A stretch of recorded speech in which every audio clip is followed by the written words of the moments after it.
estamos en nuestra clase del arte de hablar en público y el día de hoy estamos realizando un café literario en el cual vamos a exponer algunos temas, nuestras opiniones y bueno, los equipos trajeron un postre, un bocadillo para compartir con los compañeros. Chicas, he llegado. ¿Qué noticias me tienen sobre los tacones? Las personas no pasan de inicio porque no les llama mucho la atención la página. Me estamos fallando. Me parece que hemos tenido varias visitas en el catálogo digital y pues creo que se ha vendido bastante. No sé. Entonces, ¿qué pasa?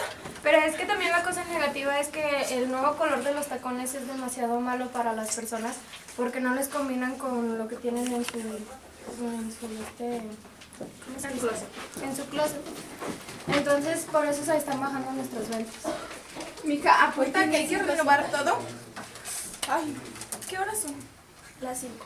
Ay, no puede ser. ¿Qué me tienes noticias?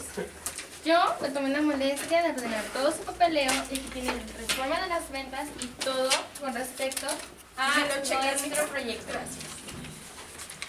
Entonces hay que renovar. Mija, ¿qué noticias me tienes? ¿Renovar los colores? Estaremos en la tendencia de colores con estampado de flores, bueno, algo como que, ¿quién dice exótico?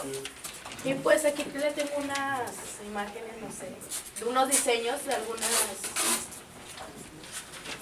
tendencias. Acabo de llegar de Dubái y me están diciendo que las ventas están fallando, chicas. O sea, entonces, ¿qué estamos haciendo, pues? Hay que renovar. Llegué también de la India y me está diciendo que todo está muy bajo. ¿Qué está pasando? O sea, hija.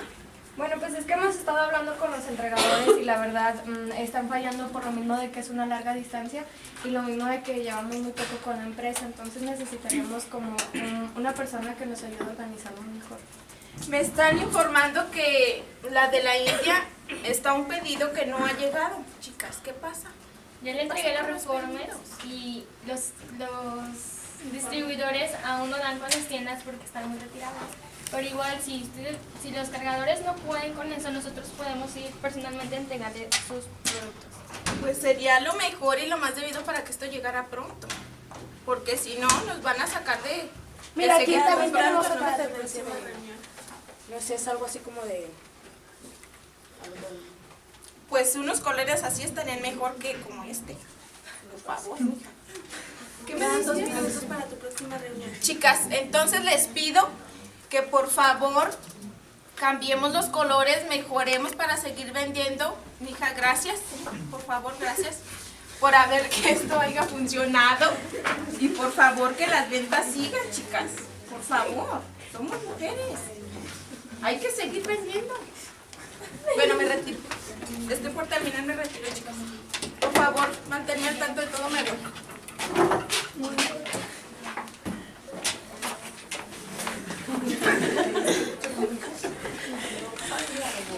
No, chicas, no.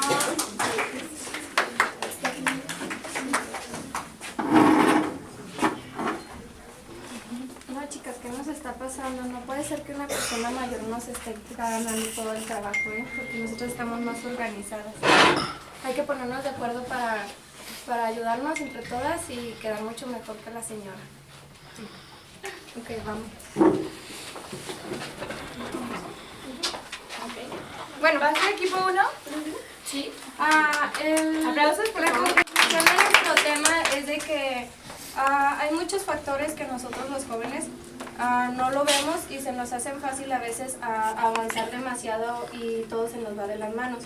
A veces la ayuda de una persona adulta, que en esta ocasión fue la representación de nuestra compañera Joana, nos beneficia tanto como en nuestra vida laboral y también a veces en nuestra vida íntima, personal. Entonces, es lo que les queremos dar a entender, que siempre hay que dar oportunidades, no importa la edad, no importa que sepan o no sobre la tecnología como nosotros, sino que también hay que aprender mucho de las personas mayores. Ese es nuestro punto. Ok, muy bien. Bueno, gracias. Gracias por su opinión. ¿Y qué trajeron? Buenos días, compañeros. Bueno, el día de hoy vamos a hablar más sobre Adolfo Hitler. Decidimos hablar de él porque se relaciona con la materia de protocolo internacional, ya que Hitler era una persona psicótica. Bueno, Adolfo Hitler era una persona que vivía en paranoia. Pensaba que había reencarnado era una reencarnación de Dios. Era una persona que se preocupaba por terminar con la población judía. Él decía que esa población era la encarnación del diablo. Entonces, era una persona que desde pequeño tenía muchas pesadillas. Lo trataron, pero ya, o sea, lo llevaron al médico, pero no siguieron relación. Entonces, a causa de muchas cosas que él vivió desde chico, tuvo muchos, fue como ya de grande se hizo una persona muy, bueno, enferma por todo lo que hacía.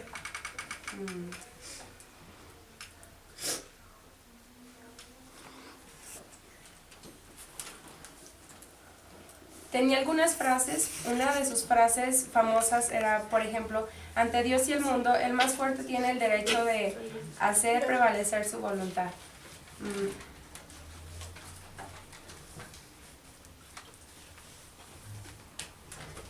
Bueno, otra de sus frases fue: para poder continuar subsistiendo como un parásito dentro de la nación, el judío necesita conseguirse a la tarea de seguir su propia naturaleza interna.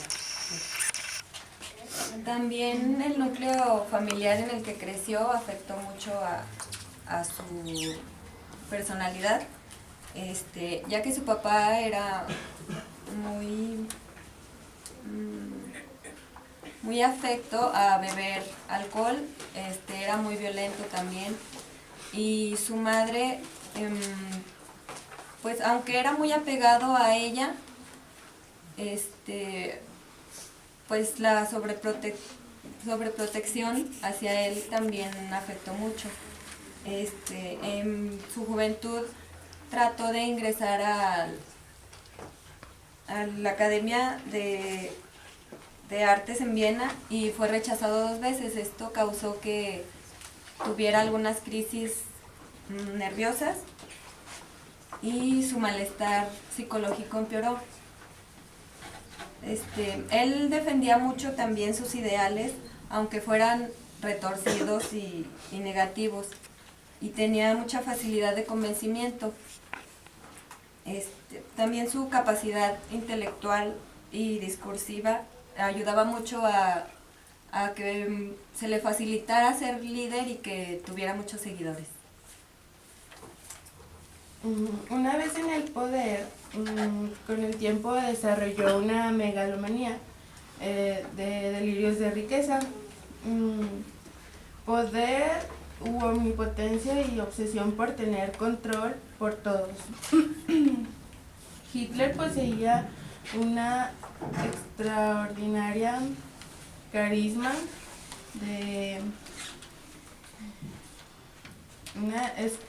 una carisma hacia las personas, o sea que era como un buen líder, sabía cómo manejar para ser un buen líder y era un gran orador.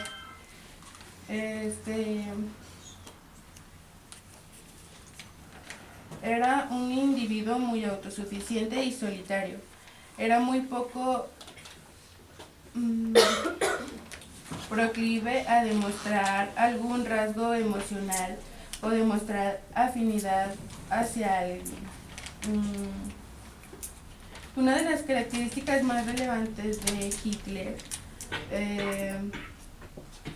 era su personalidad y la capacidad de impresionar, encantar y manipular. Hitler era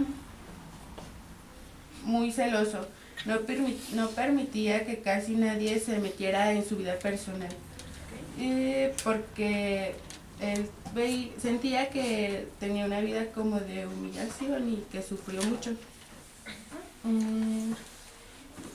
Hitler tenía desprecio por la debilidad ante en enemigos, que eran los judíos.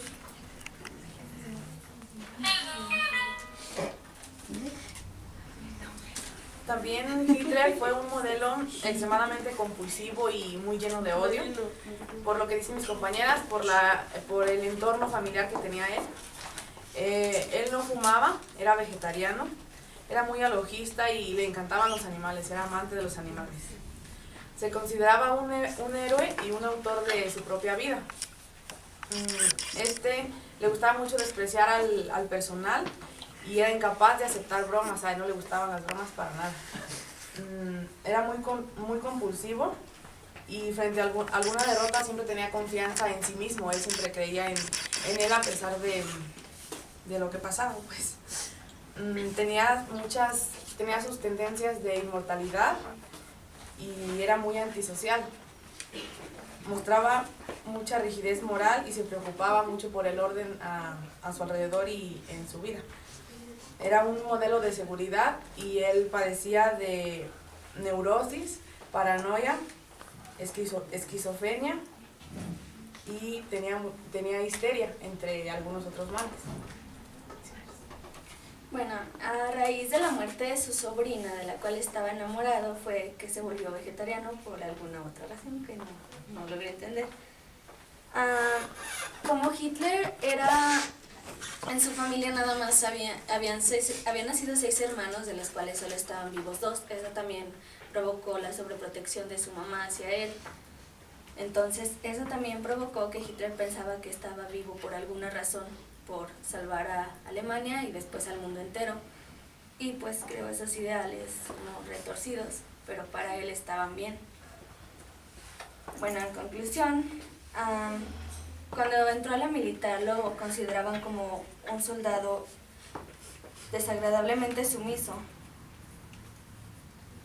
Y pues la mayor parte de su vida fue un psicópata y manipulador psicológico a tiempo completo. Se cuestiona que quien padece una incapacidad mental no hubiera podido actuar con tanta habilidad, autodisciplina extremadamente brillante y cuidadosa. Su locura se basa en la enormidad de sus actos que cometió, sus crímenes, y pues cómo él daba a entender a la gente que lo que él hacía estaba bien. Como diagnóstico era denominado trastorno bipolar, era un neurótico y pues ya finalmente no pudo aceptar su pérdida y se suicidó. Muy bien. Gracias. Buenos días, nosotros venimos a tocar también un tema de factores humanos y se relaciona con la película 50 sombras de Grey. Entonces nosotros hablaremos de el ya famoso Christian Grey.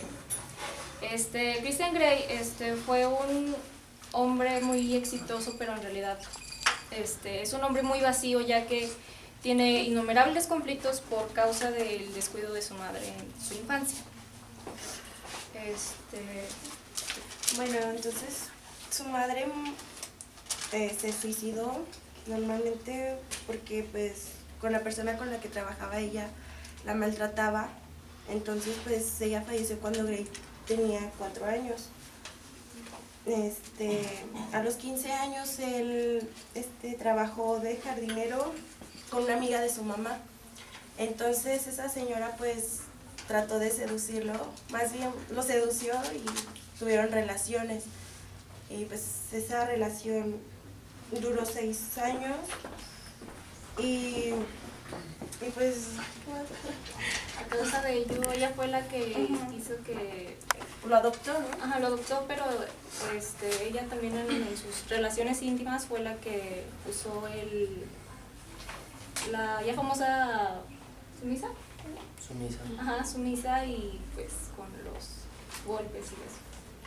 Todo esto, los problemas mentales que tenía Christian Grey se despliega del psicoanálisis.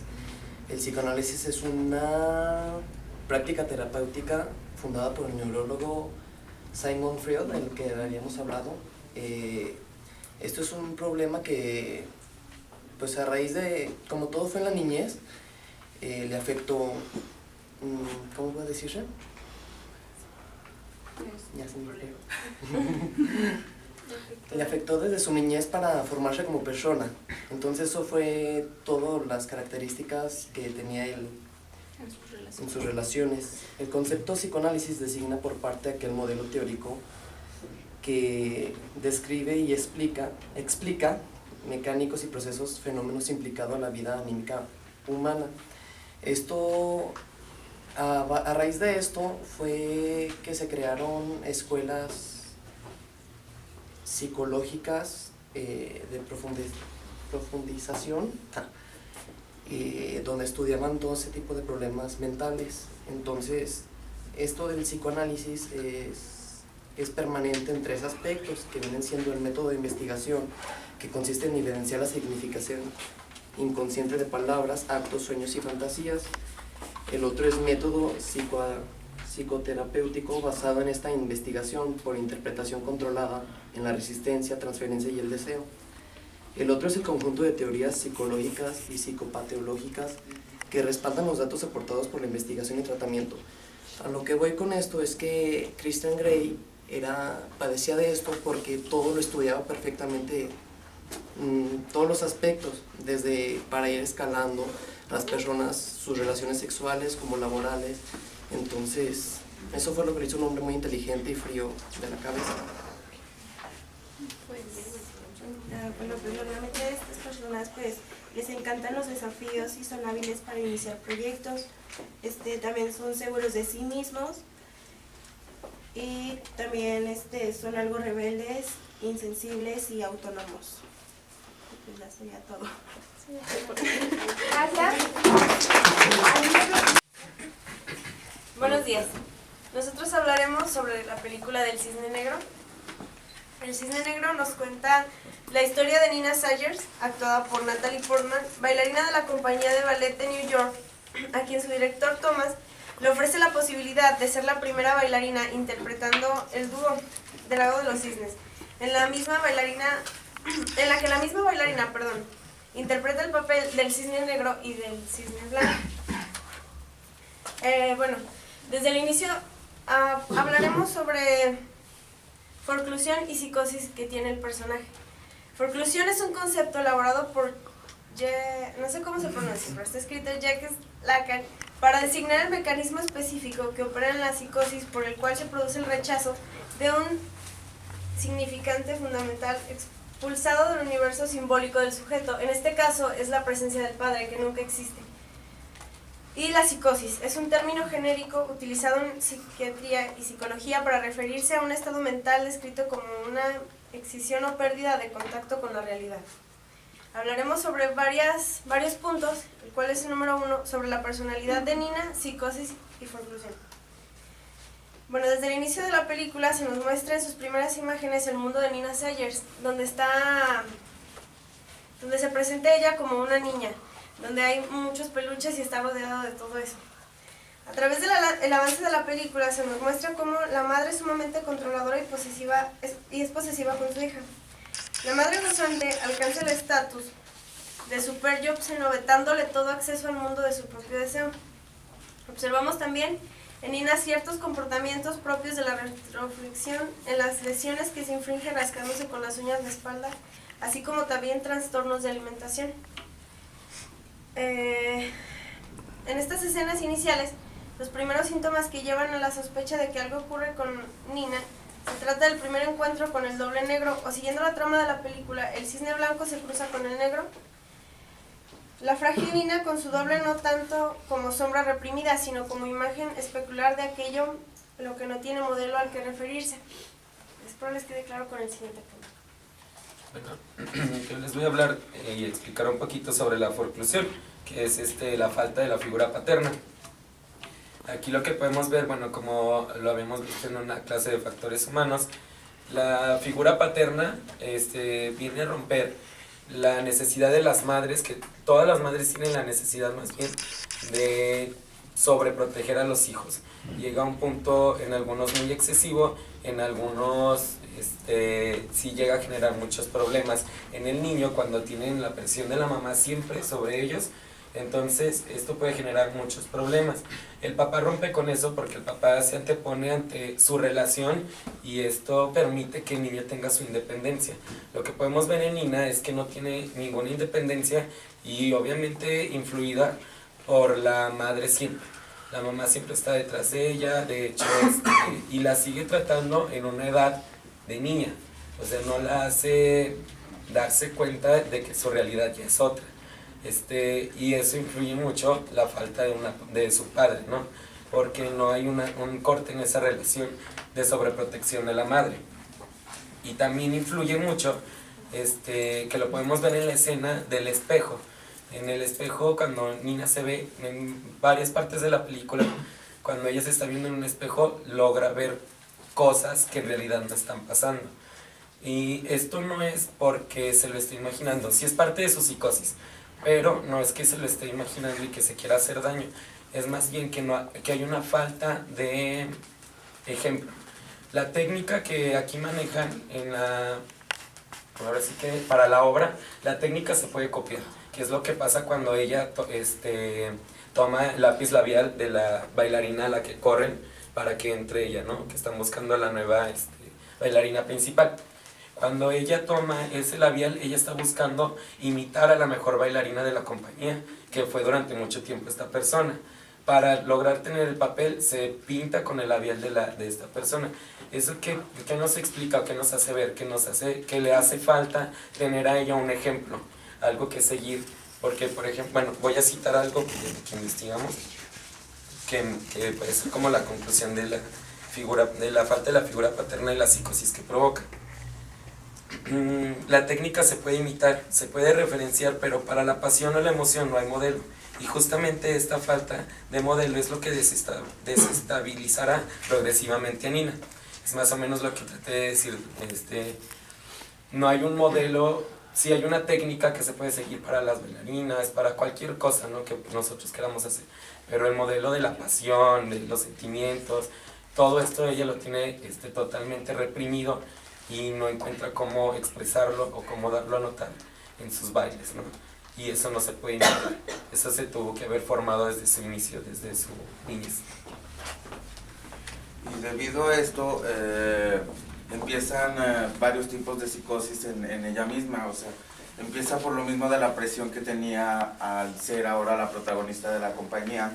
Empiezan las presiones tanto académicas como personales, tanto familiares, y eso es lo que hace que explote aún más su psicosis. Empieza a tener alucinaciones y delirios de persecución. Siente que todo el mundo la ataca, siente que todo el mundo está en contra de ella. Ella en sí tiene las bases perfectas para ser la protagonista, simplemente que le empiezan a pedir que interprete un papel malo, el cual ella no quiere porque en cierta forma sabe muy dentro de que este papel le va a hacer daño. Pero ella trata de esforzarse, trata de hacer su trabajo, y empiezan también las relaciones imaginarias, que llega en un momento en el que explota su psicosis en la imaginación, que incluso hay escenas en la película, en las que ella mata a una de sus compañeras, pero en realidad eso solamente fue una alucinación, no llegó a matarla ni nada, o sea, ahí alucinó bien padre. A todo esto viene lo que viene siendo la psicosis, empieza a desarrollar aún más, empieza a alucinar, empieza a tener fallos, empieza a sentirse ahora sí que como un cisne negro, ¿no? O sea, la persona mala que ella no quería ser. Pero más que nada, como explica mi compañero, más que nada repercute en lo que es el caso desde su adolescencia y más que nada su niñez, porque le hacía lo que es la falta de rendimiento del padre, y como siempre la mamá estaba atrás de ella, o sea, siempre quería que fuera una persona buena, siempre quería que fuera perfecta y siempre, o sea, una mujer muy humilde en ese aspecto.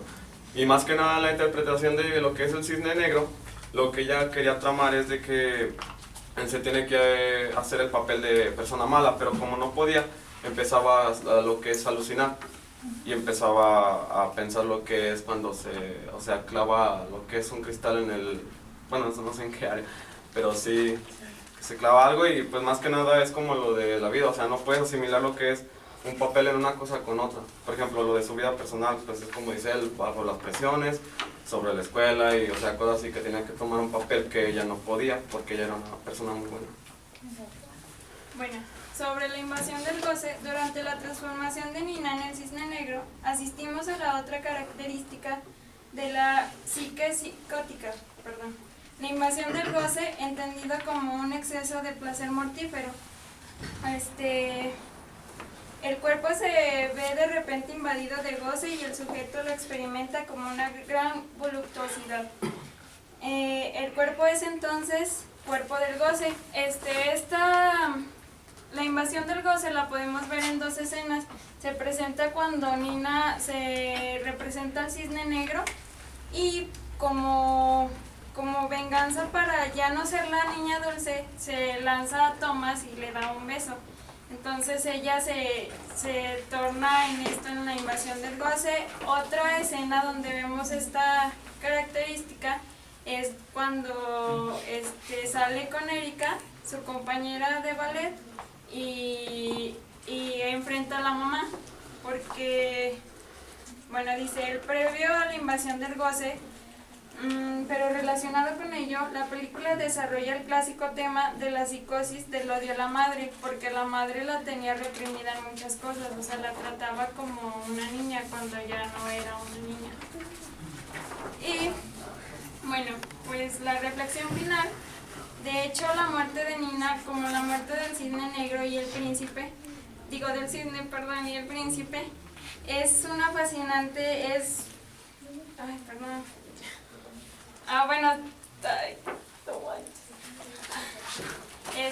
trata de que en ella se libera de sí misma, porque pues al morir ya se desprende de cosas, igual como en la obra de teatro El lago de los cisnes, así es como el príncipe y Odette pueden amarse solo a través de la muerte.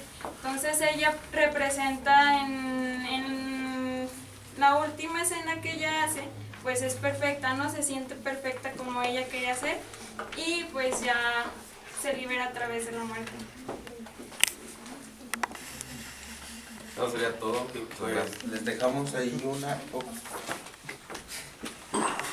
pequeña imagen, no sé, para que vean desde el momento en que ella empieza con sus alucinaciones. Prácticamente esta escena empieza aquí, ¿no? O sea, es el modo en el que ella se va adentrando tanto en el papel hasta que logra convertirse en el cisne negro, la persona mala que ella no quería ser. Ya cuando ella se convierte en el cisne negro, está en su mayor esplendor y llega a tal grado de que ella dice, ya soy lo máximo, soy lo mejor que pude ser, ya no me pueden exigir algo más. Y en ese momento ella misma decide suicidarse, porque no cree que pueda hacer algo mejor que eso. Eso es todo. Se libera de ese mal. Muy bien, gracias chicos.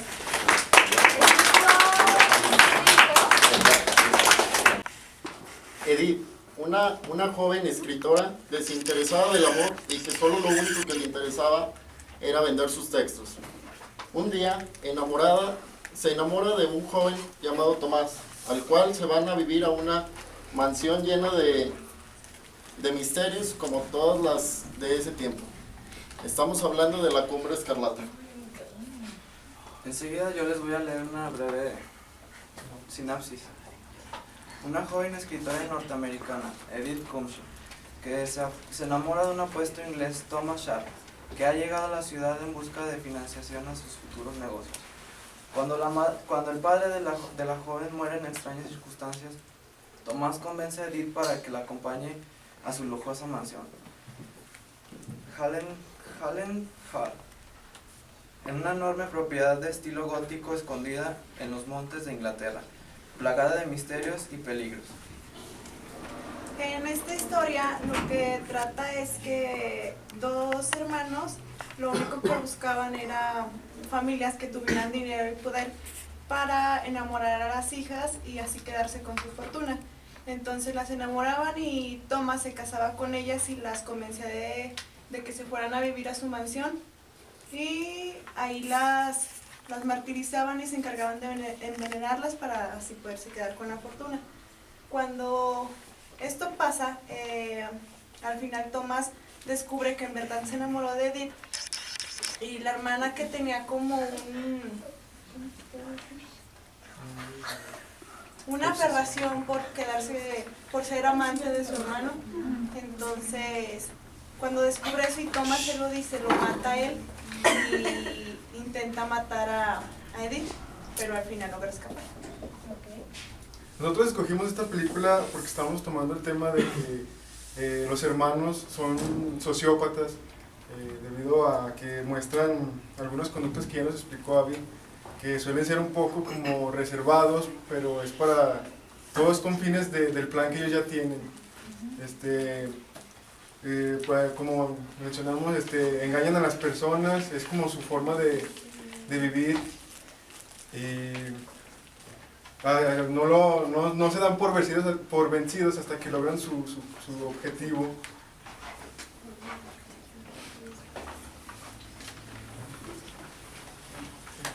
Nuestros bocadillos tienen el significado de la arcilla que utilizaban para ahogar a sus víctimas, de color rojo, ya que la película tenía una afinidad por el color rojo, y pues es lo que utilizamos en nuestros bocadillos. Película dirigida por Guillermo del Toro.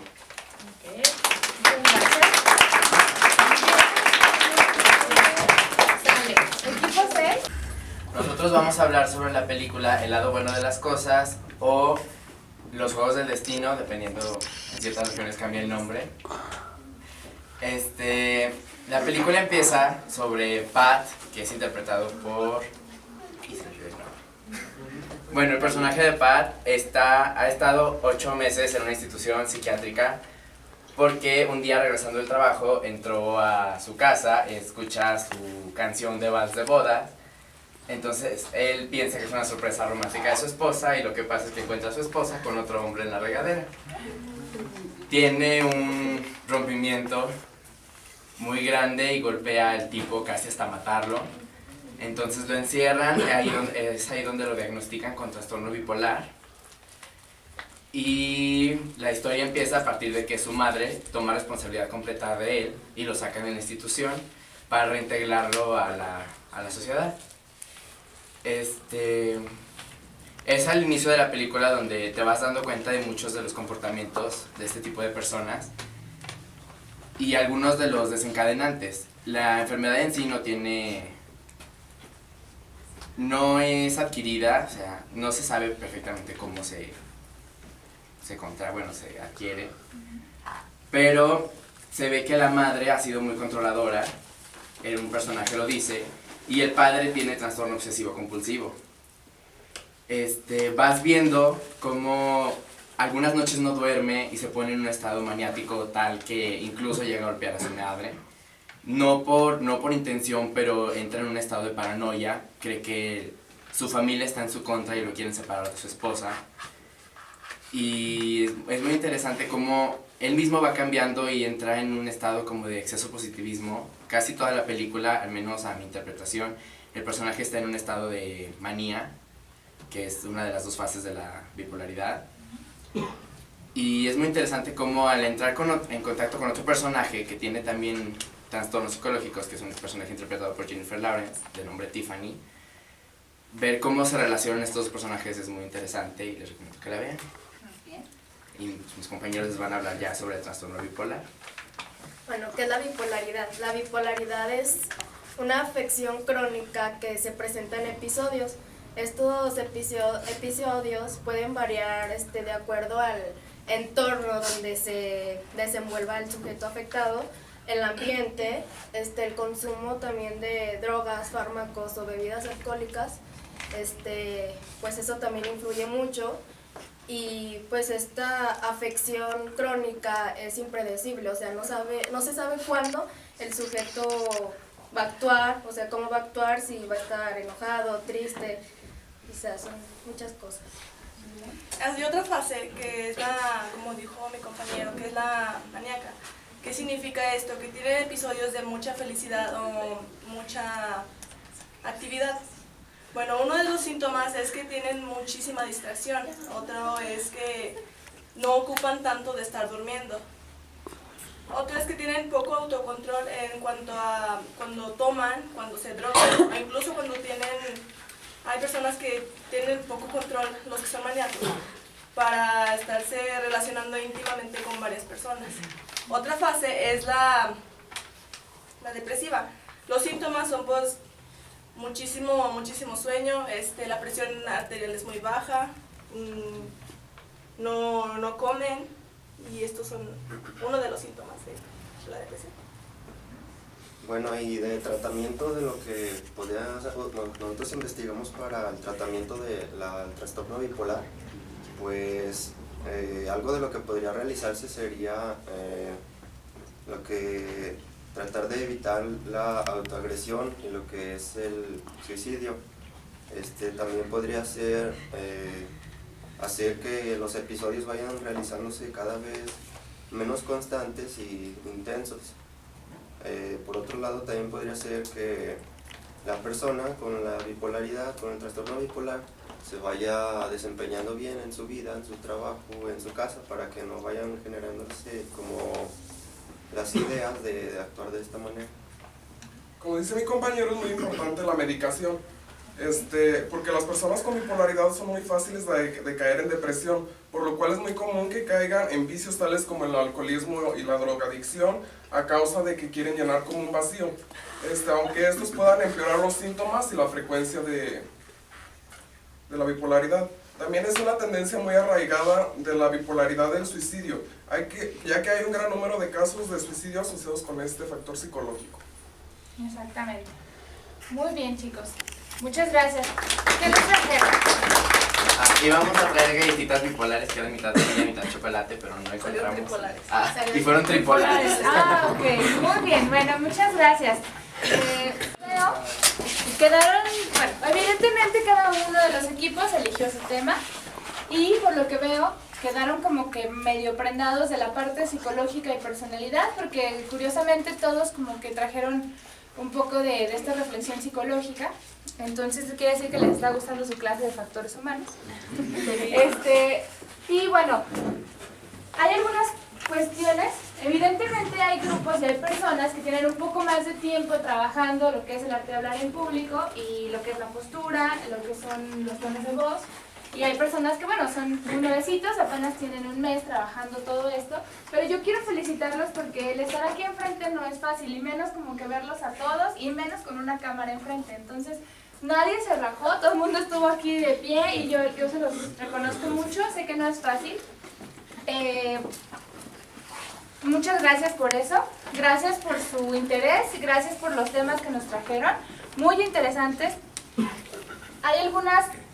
vimos sin querer algunas técnicas que se llevaron a cabo aquí, como es la interpretación, la técnica interpretativa, que fue lo que hizo el equipo 1, la de panel, que fue lo que hicieron el equipo 2 con lo de Hitler, fue panel, sentadas leyendo sobre el tema, la lectura en voz alta, que fue lo que hicieron los chicos del Cisne Negro, la exposición, que fue algo parecido a esto, y a las personas que leyeron sobre 50 sombras de Grey. Y bueno, pues yo les agradezco mucho, los felicito. Hay algunas cosas que tenemos que seguir trabajando, como son la lectura en voz alta. Vamos a llevar un poquito más lo que es el protocolo, cómo tienes que pararte, cómo tienes que tomar lo que estés leyendo y cómo presentas lo que estás leyendo. Una hoja no es lo más conveniente. Puedes traer un folder o puedes traer unas tarjetas. Vamos a hablar un poquito más sobre cómo exponer, todo el protocolo a la hora de exponer. Vamos a trabajar las prácticas de relajación, que aunque ya vimos algunas técnicas, bueno, vamos a llevarlas a cabo para que los nervios no nos traicionen. Seguir manejando lo que son los tonos de voz, que ya los tienen muy bien, creo que ya todos nos entendemos, ya todos el volumen lo podemos manejar. Algo que también hay que trabajar mucho son los neologismos y las muletillas, ¿sí? Estas palabras que nos inventamos de repente y las muletillas que vienen cuando nos sentimos nerviosos y no sabemos qué decir. Y por último, bueno, pues les había notado por acá. El mensaje, chicos. Acuérdense que lo más importante a la hora de hablar en público es saber qué quiero decir. Si yo muchas veces no entiendo muchas de las cosas que estoy transmitiendo, mi mensaje se va a perder. Entonces, recuerden siempre que si voy a decir algo, tengo que estar bien seguro de lo que estoy diciendo, ¿sale? Trabajar en el mensaje. De ahí en más, todo estuvo perfecto, les agradezco mucho su compromiso, todos están en excelencia y les pido que se den un aplauso, ¿sale?